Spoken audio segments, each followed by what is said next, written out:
ఇంతకుముందు చాలా విషయాలు మరి గౌరవ ప్రతిపక్ష శాసనసభ్యులు మాట్లాడుతూ మహిళా సోదరిమణులకు సంబంధించి అధ్యక్ష ఈ రాష్ట్రంలో గతంలో ఇవాళ మహిళా సోదరిమణులు ఒకసారి చూసుకుంటే ఆనాడు కాంగ్రెస్ పార్టీ ప్రభుత్వాలు ఉన్నప్పుడే మరి మహిళలకు అనేకమైనటువంటి సంక్షేమ కార్యక్రమాలు ఇవ్వడం జరిగింది అధ్యక్ష. ఇవాళ మహిళలకు గత ప్రభుత్వాలు కేవలం వాళ్ళ మీటింగ్ను వాడుకోవడం తప్ప ఎక్కడ కూడా వారికి అభివృద్ధిలో సహకరించడం విషయాన్ని ఈ సందర్భంగా తమ ద్వారా తెలియజేసుకుంటాను అధ్యక్ష. ఇవాళ ఆర్టీసీలో ఉచిత బస్సు సౌకర్యం ద్వారా ఈ రాష్ట్రంలో ఉన్న మహిళా సోదరులందరికీ 149 కోట్ల ప్రయాణాన్ని మరి ఆర్టీసీకి ఇవాళ 505 కోట్ల రూపాయలు మరి ఇవాళ అందించినటువంటి ప్రభుత్వం ఇవాళ కాంగ్రెస్ పార్టీ ప్రభుత్వం రేవంత్ రెడ్డి గారి నాయకత్వంలో ఉన్న ప్రభుత్వం అని చెప్పి ఈ సందర్భంగా తెలియజేస్తున్నాను అధ్యక్ష. ఇవాళ ఆర్టీసీ గురించి ఒక్కసారి మనం ఆలోచిస్తే ఆనాడు ఆర్టీసీ కార్మికుల యొక్క తమ యొక్క న్యాయమైనటువంటి డిమాండ్ల కోసం ధర్నాలు చేస్తే ఆర్టీసీ ఉద్యోగాలకు అనేక మంది ప్రాణాలు కోల్పోవడానికి కారణం ఆనాటి కేసీఆర్ టీఆర్ఎస్ పార్టీ ప్రభుత్వం అని చెప్పి ఈ సందర్భంగా మనం చేస్తున్నాం అధ్యక్ష. ఆనాడు ఆర్టీసీని దివాలా తీసి ఆర్టీసీలో పనిచేసేటువంటి చిన్న ఉద్యోగులందరూ కూడా మరి ధర్నాలు చేస్తే నిరాహార దీక్షలు చేస్తే వాళ్ళ ఉద్యోగులను తొలగించి వాళ్ళ కుటుంబాలు వాళ్ళ రోడ్లు మట్టుబడి అనేక మంది ఆత్మహత్యలు చేసుకోవడానికి కారణమైంది ఆనాడు టీఆర్ఎస్ పార్టీ ప్రభుత్వం అని చెప్పి ఈ సందర్భంగా మనం చేస్తున్నాం అధ్యక్ష. అందుకనే ఇవాళ అధ్యక్ష మహిళల గురించి మాట్లాడేటువంటి సందర్భంలో ఇవాళ మహిళల కొరకు అనేకమైనటువంటి కార్యక్రమాల్ని మరి మొదలుపెట్టింది ఈనాటి ప్రభుత్వం అధ్యక్ష.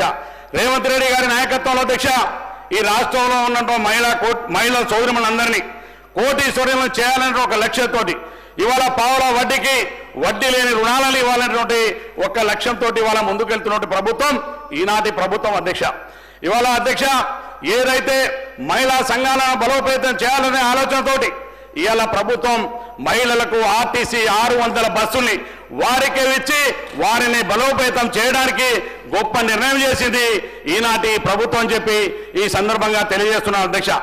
ఒక ఆర్టీసీ బస్సులే కాదు అధ్యక్ష ఇవాళ జిల్లాకు ఒక పెట్రోల్ బంకును కూడా మహిళా సంఘాలను కేటాయించడం జరిగింది.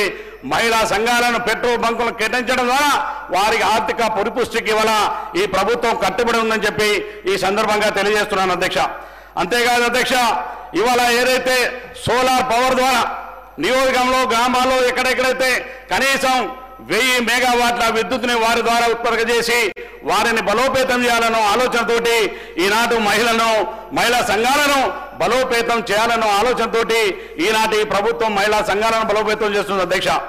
ఏదైతే అధ్యక్ష ఆనాడు ఏదైతే మహిళా సంఘాలకు సంబంధించినటువంటి ఈ రాష్ట్రంలో ఉన్నటువంటి అక్క చెల్లెలకు అందరికీ కూడా ఆనాటి ఆ ప్రభుత్వం చీరల పంపిణీ చేసిండ్రు అధ్యక్ష. ఆ చీరల పంపిణీ మనం అందరం కూడా చూసినాం అధ్యక్ష.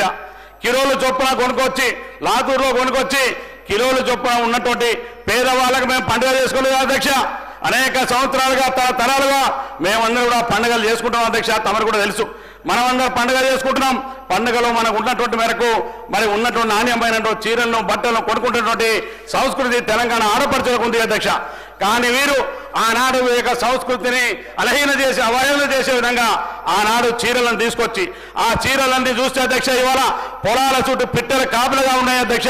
అటువంటి చీరలను తీసుకొచ్చి పంపిణీ చేసి తెలంగాణ రాష్ట్ర ఆడపడుచులను అవమానం చేసింది ఆనాటి టీఆర్ఎస్ పార్టీ ప్రభుత్వం అని చెప్పి మరొకసారి తమ ద్వారా ఈ సభకు తెలియజేసుకుంటాను అధ్యక్ష. అటువంటి వారు ఇవాళ మహిళా అభివృద్ధి గురించి మాట్లాడడం చాలా శోచనీయం అని చెప్పి మరొకసారి ఈ సందర్భంగా తెలియజేస్తున్నాను అధ్యక్ష.